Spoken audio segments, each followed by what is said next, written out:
Hello friends, आज हम discuss करेंगे barren woman written by Sylvia Plath. Sylvia Plath एक अमेरिकन पोइट थी। वो अपने कन्फेशनल पोइट्री के लिए बहुत जानी जाती थी और ये जो पोएम है बैरन वुमन, इसे पब्लिश किया गया था 1965 में एरियल नाम के पोइट्री कलेक्शन में। ये जो पोएम है बैरन वुमन, इसमें एक औरत की व्यथा को प्रेजेंट किया गया है जो कि बच्चा नहीं पैदा कर सकती। वैसे तो बैरन का मतलब इनफर्टाइल होता है, मतलब ऐसी जगह जहाँ पर फसल नहीं उगती है, और यहाँ पर ये वर्ड वुमन के लिए यूज़ किया गया है, एक ऐसी औरत जो कि बच्चा नहीं पैदा कर सकती। तो ऐसी औरत को कैसे फील होता है जब उसे बच्चा नहीं होता है, सोसाइटी उसकी तरफ किस नज़र से देखती है, तो वो सारी तकलीफ़, वो सारा दर्द हमें इस पोएम के थ्रू देखने को मिलेगा। Empty I echo to the least footfall. Least footfall मतलब कम से कम चहलकदमी, चलने की आवाज़। एम्प्टी मतलब खाली और इको का मतलब प्रतिध्वनित होना। Empty I echo to the least footfall. मैं इतनी ज़्यादा खाली हूँ कि छोटी सी छोटी आवाज़ भी, छोटी सी छोटी चहलकदमी भी मैं प्रतिध्वनित करती हूँ। म्यूज़ियम विदाउट स्टैच्यूज़, क्योंकि मैं एक म्यूज़ियम की तरह हूँ जहाँ पर ना कोई स्टैच्यूज़ है। Grand with pillars, porticoes, rotundas. Grand with pillars मतलब ना तो वहाँ ग्रैंड पिलर्स है, पोर्टिकोज है, और ना तो राउंड बिल्डिंग्स है। पोर्टिकोज का मतलब होता है बरामदे। इन माई कोर्टयार्ड, मेरे आंगन में, a fountain lips and sinks back into itself. एक झरना जो है वो ऊपर उठता है, लिप्स मतलब ऊपर उठना, एंड सिंक्स बैक और वापस अपने आप में ही समा जाता है। इस लाइन का मीनिंग ये है कि बांझ होने की वजह से औरत को सोसाइटी में अलग नज़र से देखा जाता है, उसे पापी समझा जाता है, उसे रिलीजियस सेरेमनीज में इंक्लूड नहीं किया जाता, सोशल गैदरिंग्स में उसके लिए कोई स्थान नहीं होता है। तो इसकी वजह से जैसे एक फाउंटेन का पानी ऊपर उठकर खुद में ही समा जाता है, उसका अस्तित्व सिर्फ उतनी ही जगह के लिए लिमिटेड हो जाता है, ठीक उसी तरीके से इस औरत का अस्तित्व जो है वो खुद तक ही सीमित रह चुका है, क्योंकि वो सोसाइटी से डिटैच हो चुकी है। नन हार्टेड, अब नन का मतलब होता है female saint. Nun hearted and blind to the world. अब उसकी स्थिति उस फाउंटेन की तरह इसलिए है क्योंकि अब वो क्या हो चुकी है, नन हार्टेड हो चुकी है। नन हार्टेड इसलिए क्योंकि उसे इस दुनिया से कोई आसक्ति नहीं बची है, क्योंकि वो दुनिया के साथ में अटैच ही नहीं है।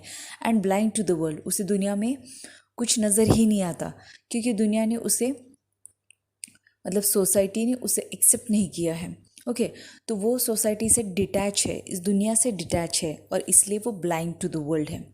Marble lilies exhale their pallors like scent. Pallor का मतलब होता है अनहेल्दी। अब मार्बल लिलीज एक तरीके के फूल है, एक्सेल मतलब बाहर निकालना।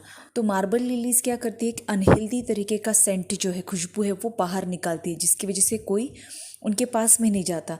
ठीक उसी तरीके से ये औरत बांझ होने की वजह से उसे पापी समझा जाता है, और ये सोसाइटी उसे एक्सेप्ट नहीं करती है, सब उससे दूर रहते हैं, क्योंकि उसका होना इनऑस्पिशियस समझा जाता है, मतलब कुछ गलत होगा ऐसे औरत के अस्तित्व, ऐसे औरत के पास में होने की वजह से, इस वजह से उसे हमेशा दूर रखा जाता है। I imagine my self with a great public. अब दूसरे स्टांजा में ये वुमन जो है वो एक अलग फेज़ हमें डिस्क्राइब करती है, एक अलग मोड हमें उसके माइंड का देखने को मिलता है कि मैं अपने आप को क्या इमेजिन करती हूँ कि मेरे सामने बहुत सारी पब्लिक है।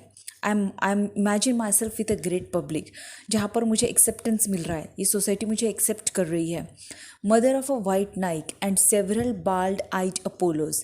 अब नाइक ये एक्चुअली गॉडेस ऑफ विक्ट्री और सक्सेस है, और अपोलोस मतलब god of art and poetry. Okay, तो माइथोलॉजिकल कैरेक्टर्स है।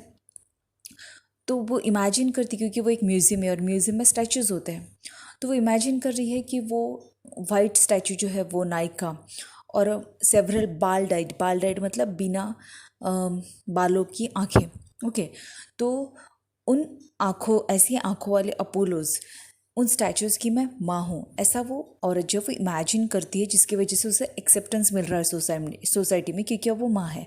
इंस्टेड लेकिन क्या होता है, the dead injured me with attentions.